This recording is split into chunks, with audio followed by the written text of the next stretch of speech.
A learner doesn't fail because of one bad test. Failure is often built over 200 school days. Think about a school year, hundreds of lessons, thousands of interactions. A learner answers questions incorrectly. The class laughs. The learner becomes quieter. A misconception is never corrected. The gap widens. Feedback is delayed. Confusion becomes permanent. No single event causes failure. Small moments accumulate. Likewise, academic success is rarely dramatic.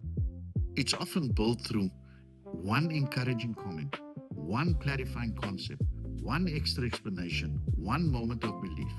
Classrooms are not just places where marks are produced, they are places where identities are formed.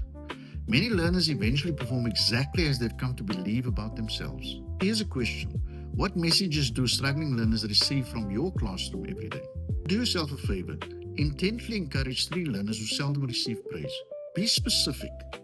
Not good work, but. And notice you kept trying even when the question became difficult. You see, confidence grows through evidence.